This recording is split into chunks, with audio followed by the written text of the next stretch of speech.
My 7-year-old son broke our elderly neighbor's prized rosebush while chasing a soccer ball, and the old man's fury was terrifying. I had no money to replace it, so I knocked on his door the next morning and offered to fix it myself.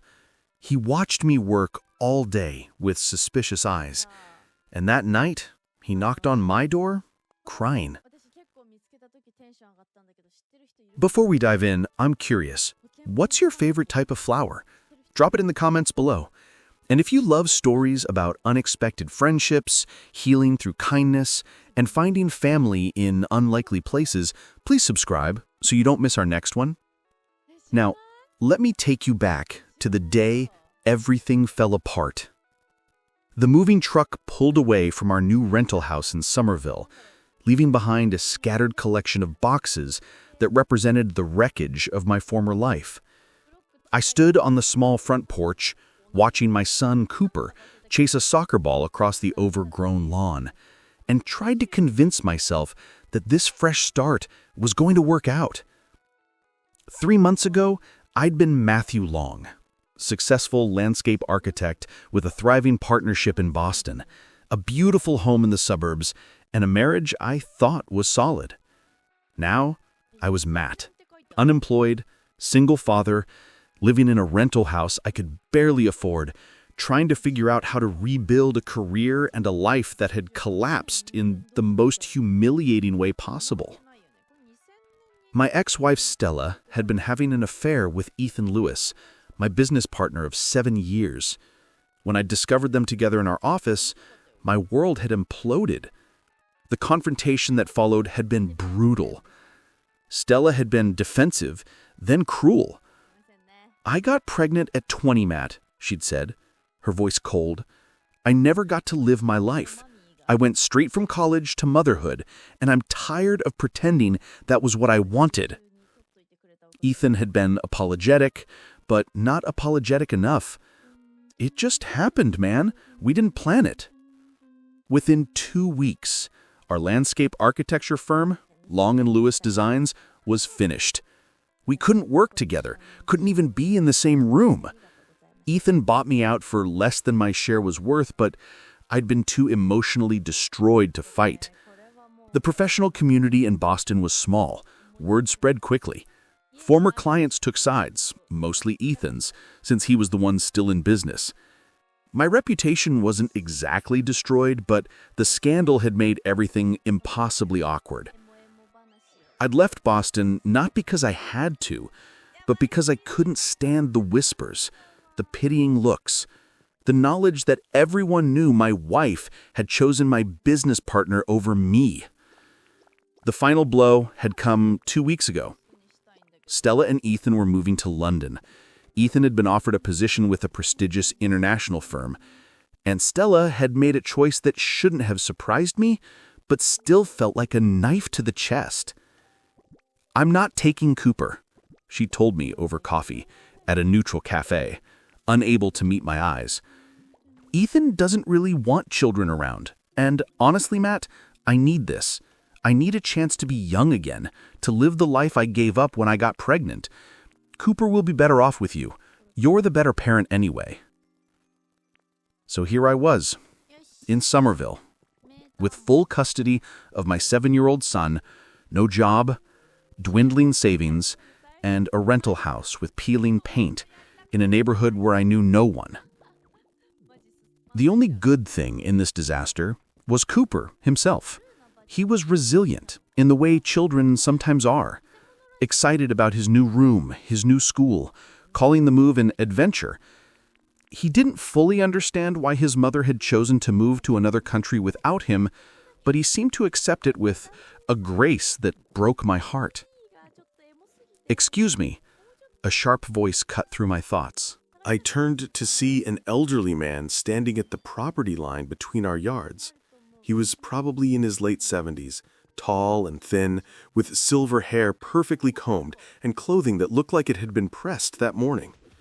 Everything about him suggested precision, order, and a deep disapproval of the chaos currently occupying the house next door.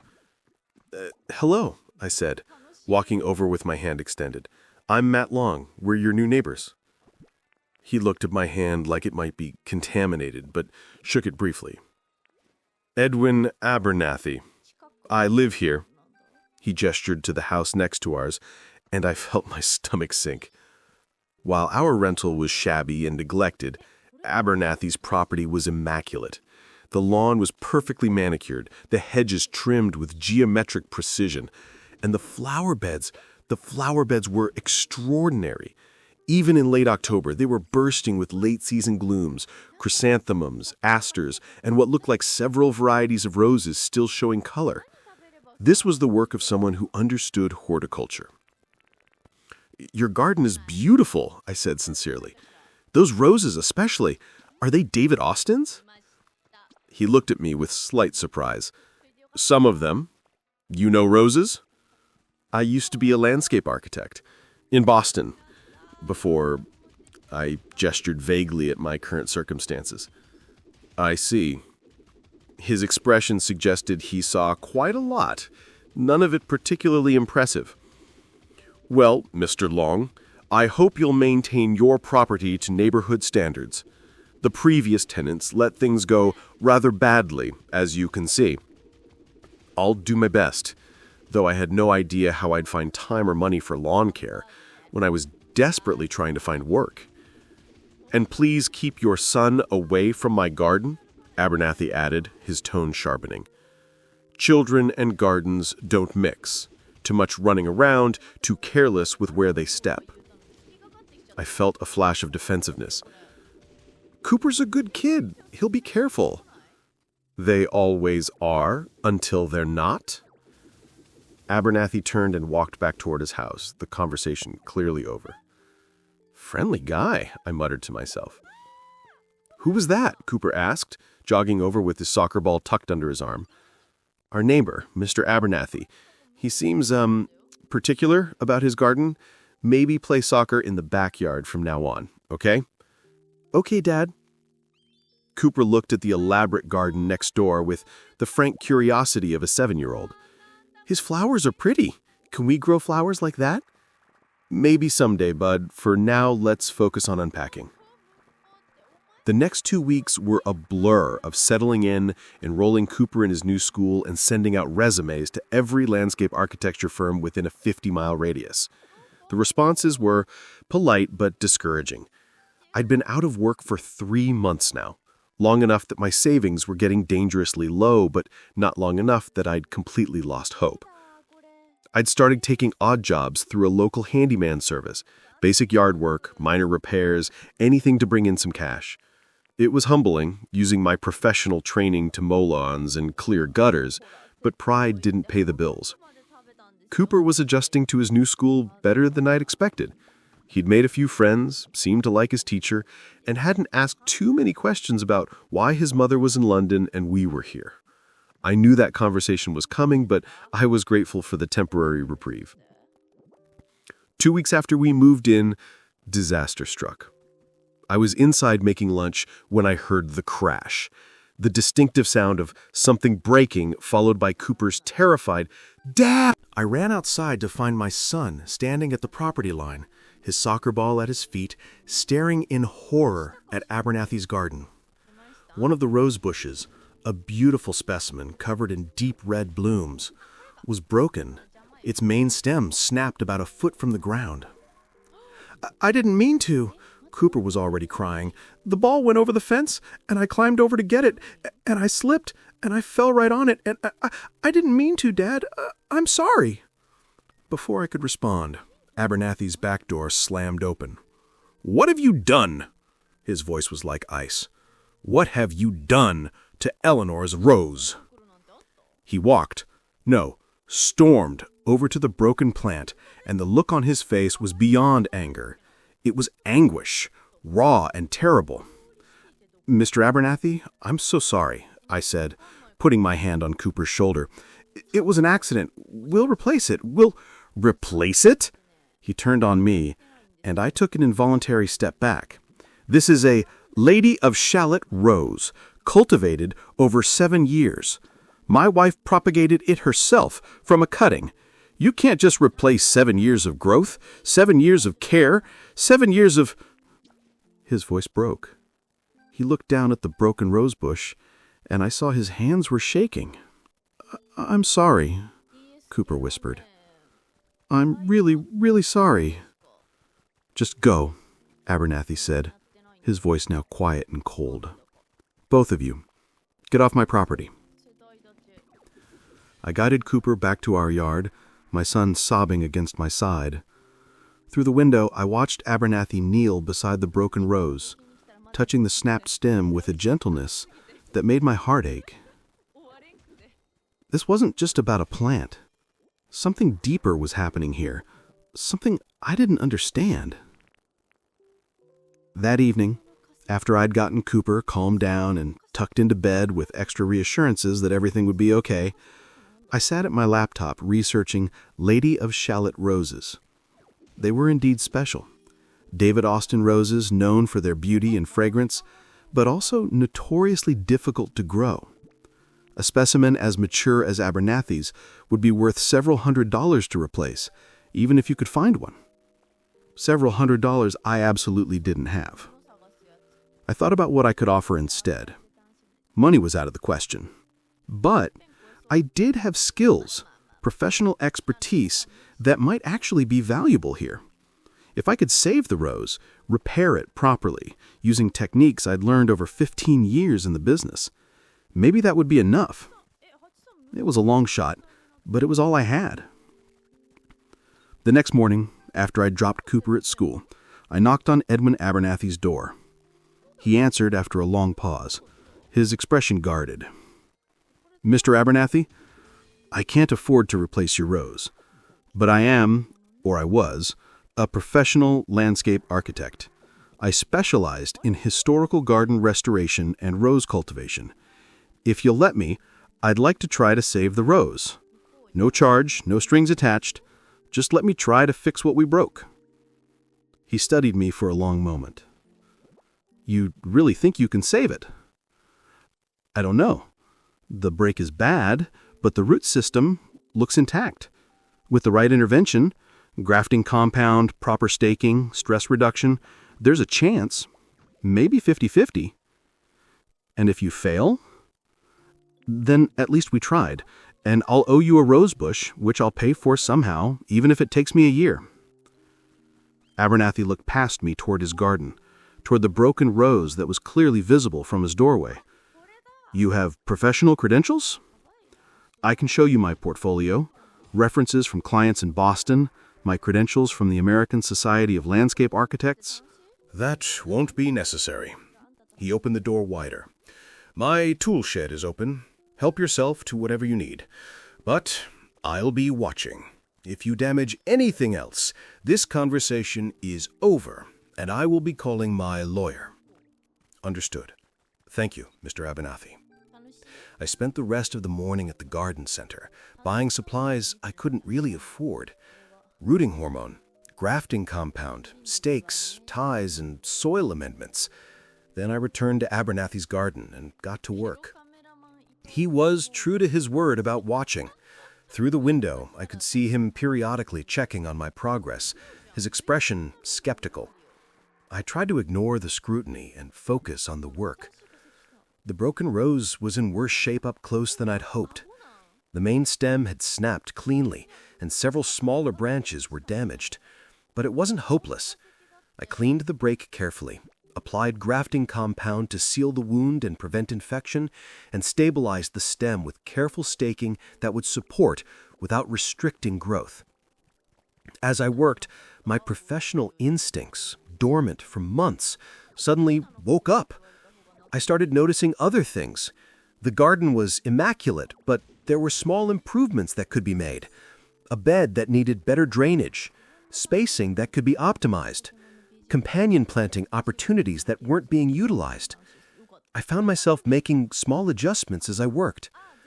I improved the mulching around the rose to help it retain moisture during recovery. I noticed some early signs of black spot on nearby roses and treated them. I adjusted the angle of a few plants that weren't getting optimal light. Hours passed. I forgot about everything else. The failed marriage, the lost business, the uncertain future. There was only the garden, responding to my care, becoming more than it had been. Around 3 o'clock, I was putting the finishing touches on my work when Abernathy came outside. He walked slowly through his garden, examining what I'd done. His face was unreadable. "You did more than just fix the rose," he said finally. "I'm sorry if I overstepped. I just saw some things that could be improved, and I—" "Stop apologizing." He knelt beside the repaired rosebush, examining my work with a critical eye. "This is good work, professional work. You understand what you are doing." "Thank you, sir." He stood up, brushing dirt from his knees. "How long did you say you've been out of work?" 3 months. "And why aren't you working? A man with these skills shouldn't be unemployed." I hesitated, then decided honesty was better than evasion. My business partner in Boston was having an affair with my wife. When I found out, everything fell apart. The business, the marriage, my reputation in the professional community. I moved here to start over, but starting over is harder than I expected. Abernathy nodded slowly, as if this confirmed something he'd suspected. "Scandal and shame. They follow us, don't they? Even when we're the wronged party." "Yes, sir, they do." "I'll be watching that rose," he said, turning back toward his house. "If it survives, we'll talk again." It wasn't forgiveness exactly, but it wasn't condemnation either. It was something I hadn't expected. A chance. Over the next 2 weeks, I checked on the rose daily from my side of the property line, looking for signs of improvement or decline. Abernathy was often in his garden, and occasionally we'd exchange nods, but we didn't speak. Cooper asked about it constantly. "Is the rose going to live, Dad? Is Mr. Abernathy still mad at me?" "I don't know, buddy. We just have to wait and see." The rose began to show signs of recovery. New leaves appeared on the stabilized stem. The breaks sealed cleanly. The plant was fighting to survive, and it looked like it was winning. 3 weeks after the accident, there was a knock at our door after dinner. I opened it to find Edwin Abernathy standing on my porch, and he was crying. Not subtle tears, actual visible crying. His face was red, his eyes swollen, and he was holding a handkerchief that he kept using to wipe his eyes. "Mr. Abernathy, May I come in?" His voice was thick with emotion. I need to talk to you." "Of course." I stepped aside, completely confused. Cooper peeked around the corner from the living room, eyes wide with concern. Abernathy sat at our small kitchen table, and for a long moment he just stared at his hands. I sat across from him, waiting, having no idea what was happening. "The rose is going to survive," he said finally. "You saved it. I've been growing roses for 40 years, and I wouldn't have thought it was possible, but you did it. I'm glad. I know how much it meant to you." "Do you?" He looked up at me, tears still flowing. "Do you really understand what that garden means to me?" I think it was your wife's," I said carefully. "You mentioned Eleanor when Cooper broke the rose." "Eleanor was my wife for 46 years. She died 3 years ago this November." He pulled out a photograph from his wallet. A woman in her 70s, silver-haired and smiling, kneeling beside a rosebush. "She was the gardener. She was the one with the gift. I was the helper. I just tried to maintain what she'd created after she was gone." "That garden is extraordinary," I said. "You've done an incredible job honoring her work." "I need to tell you something." Abernathy took a deep breath, and I could see him gathering courage. "Eleanor and I tried for 23 years to have a child. 23 years of hoping, of medical interventions, of heartbreak. We never could. The doctor said it was just one of those things. No specific cause, just it wasn't meant to be." Cooper had moved closer, listening from the doorway. I gestured for him to join us, and he climbed into the chair next to me.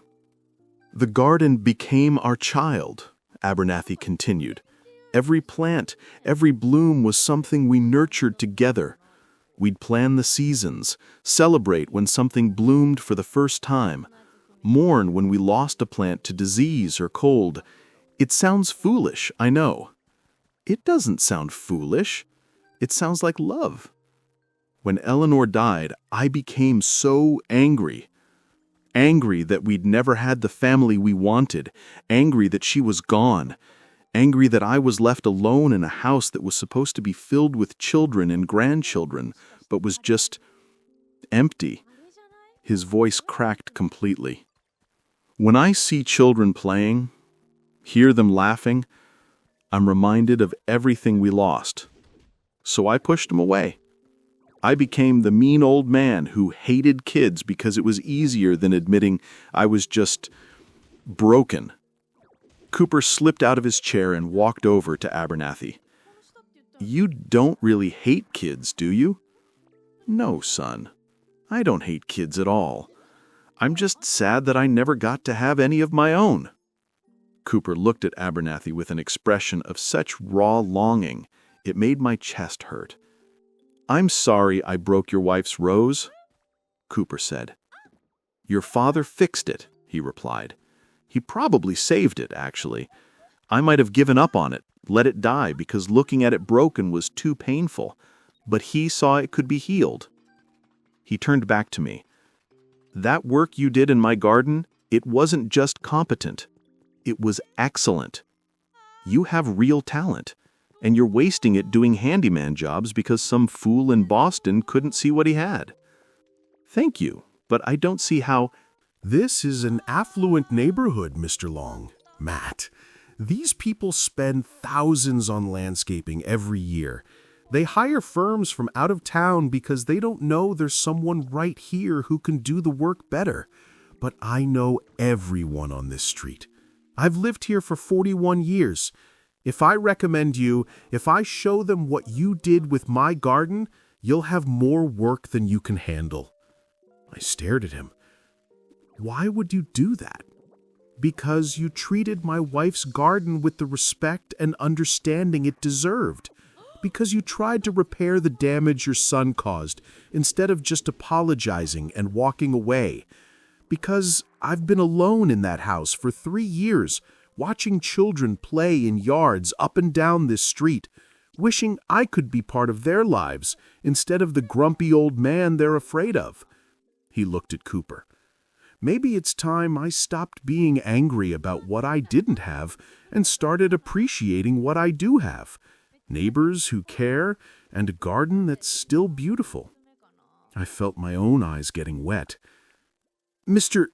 Abernathy, Edwin, please. And I mean what I said about the recommendations. These people trust my judgment about gardens. They'll hire you if I tell them to." I don't know what to say. "Say you'll let me help." Edwin smiled, the first genuine smile I'd seen from him. "And say you'll let an old man teach your son about roses. Eleanor would have wanted that. She always said children and gardens go together. They both need patience, attention, and love to thrive." The next morning, Edwin began making phone calls. By the end of the week, I had consultations scheduled with 5 different homeowners. By the end of the month, I'd signed contracts for 3 major landscape redesign projects. Edwin accompanied me to each consultation, introducing me, showing before and after photos he'd taken of his own garden, vouching for my skill and integrity. His endorsement carried enormous weight in this community. These were people who'd known him for decades, who respected his expertise and trusted his judgment. This is Matt Long. He understands that a garden isn't just decoration. It's a living thing that needs to be nurtured and respected. He'll give you something beautiful, and he'll maintain the integrity of what you already have. The work was varied and challenging, exactly the kind of projects I dreamed of doing when I'd started my career. A shade garden that needed restructuring, a formal rose garden that required expert pruning and disease management, a complete landscape redesign for a Victorian home that needed to honor the architecture while incorporating modern sustainability. I threw myself into the work with an energy I hadn't felt in months. This was what I was good at. This was what I loved. And knowing that Edwin's recommendation had made it possible added a layer of gratitude to everything I touched. But the professional resurrection was only part of the story. The real transformation was happening in the relationship growing between a 78-year-old widower and a 7-year-old boy who'd broken his rosebush. Edwin started teaching Cooper about gardening. Every weekend, Cooper would spend hours in Edwin's garden, learning about soil composition, pruning techniques, and the specific needs of different plants. "Roses are like people," he would tell him, kneeling beside a bed with Cooper crouched next to him, both of them examining a new bloom. "Each one is different. Some need lots of attention, some prefer to be left alone. The trick is learning to listen to what they're telling you." Cooper absorbed everything with the intensity of a child who'd found something that mattered. He started a garden journal, drawing pictures of different plants, noting when they bloomed, asking questions that showed genuine curiosity about the natural world. "Why does some flowers smell good and others don't?" he asked one Saturday afternoon. "Evolution," Edwin explained. "The ones that smell good are trying to attract pollinators, bees, butterflies, even some birds. The scent is like an advertisement. Come visit me, help me spread my pollen, and I'll give you nectar in return." "So flowers are basically making deals?" Edwin laughed, a sound I'd never heard from him before, rich and genuine, the laugh of someone who'd rediscovered joy. "Exactly. Nature is all about deals, partnerships, working together. Nothing survives alone." I'd watch them from my kitchen window, this unlikely pair bonded by broken stems and second chances, and feel grateful in a way I hadn't felt in years. Edwin started joining us for dinner once a week, always bringing vegetables from his garden, tomatoes that actually tasted like tomatoes, lettuce so fresh it was still warm from the sun, herbs that transformed my basic cooking into something special. "Eleanor loved to cook," he told us one evening, watching me fumble with the recipe. "She said that growing food and preparing it were two parts of the same act of love. You grow it with care, you prepare it with attention, you share it with people who matter." "Did you cook together?" Cooper asked. "All the time. She'd plan meals around what was ready to harvest. Summer was tomatoes and basil. Fall was squash and root vegetables. Spring was peas and early lettuces. The garden dictated our menu, and somehow that felt right, living in rhythm with the seasons instead of fighting against them." "We could do that," Cooper said, looking hopefully at me. I looked at our neglected lawn and overgrown flower beds. "You know what? We could. What do you think, Edwin? Would you help us design a kitchen garden?" His face lit up with an expression of pure delight.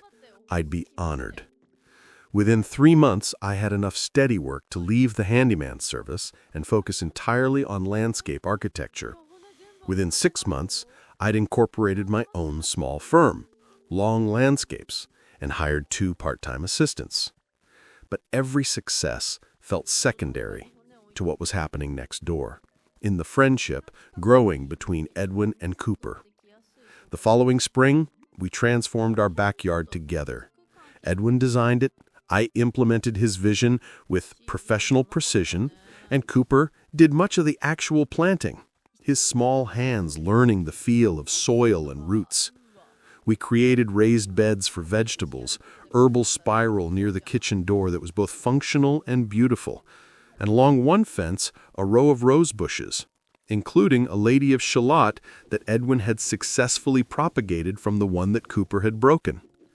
"This one's yours," Edwin told Cooper as they planted it together, both of them kneeling in the soft spring soil. "You'll take care of it, watch it grow, learn from it, And someday, when you're older, maybe when you have your own home, you can take a cutting from it and plant it in your own garden, wherever you are. That's how Eleanor's roses have survived, by being shared, by being loved by new people in new places. Cooper took his responsibility seriously. He watered his rosebush religiously, checked it for pests, reported every new leaf and bud to Edwin with the excitement of a scientist making discoveries. The rosebush thrived, and so did we all. One evening in late June, almost a year after we'd moved in, Edward invited us to his house for a special dinner. When we arrived, he led us not inside, but through the garden to a spot I'd never really noticed before, a small cleared area near the back fence where two Adirondack chairs faced each other across a small table. "This is where Eleanor and I used to sit every evening," Edwin said, his voice soft with memory. "We'd have a glass of wine, talk about the day, plan the next season's plantings. After she died, I couldn't come here. It hurt too much. I even thought about filling it in, planting over it, racing the space entirely." He'd added a third, smaller chair, child-sized, painted a cheerful blue. "But I think it's time to start new traditions. What do you think, Cooper? Would you and your dad like to help me create a memory garden here?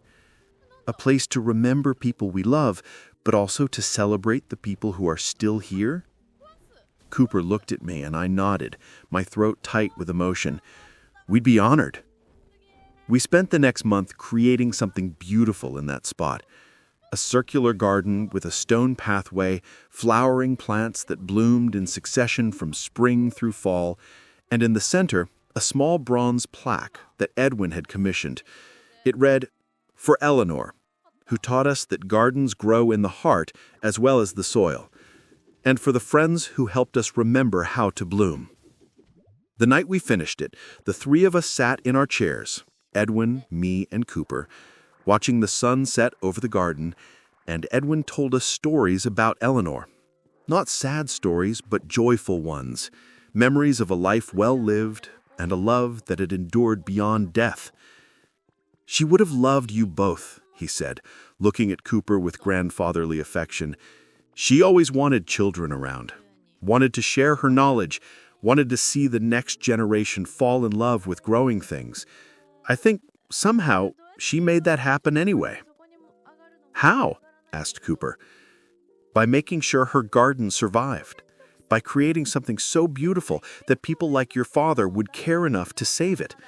By teaching me, through 46 years of marriage, that love doesn't end just because someone dies. It finds new ways to grow, new people to touch, new forms to take."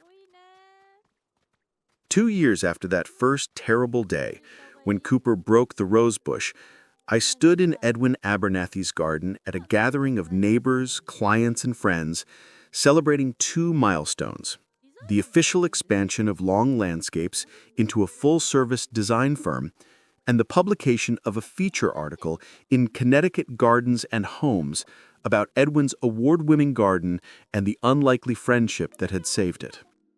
The broken rosebush, Cooper's rosebush, as we now called it, was the star of the garden, covered in deep red blooms more abundant than ever before. The break had actually strengthened it, forcing it to develop more lateral branches, creating a fuller, more dramatic plant than the original had been. "That's what trauma does, if you survive it, and if someone helps you heal," Edwin told the assembled guests, standing with his arm around Cooper's shoulders. "It can make you stronger, fuller, more beautiful than you were before. But the key is that second part. Someone has to care enough to help you through it. Otherwise, the break just kills you." He looked at me with eyes that were bright with tears, but also with joy. "Matt Long saved this rose when it was broken. But more than that, he saved an old man who was broken too. He showed me that anger and grief don't have to be the end of the story. Sometimes they're just the dark soil that something new can grow from." Cooper, now 9 years old and showing every sign of becoming a serious gardener himself, added his own speech to the gathering. His teacher had helped him prepare it, and he read from a small card with careful concentration. Mr. Edwin taught me that when you break something, you have to try to fix it, and that sometimes the fixed thing is better than it was before, because fixing something teaches you how to be more careful.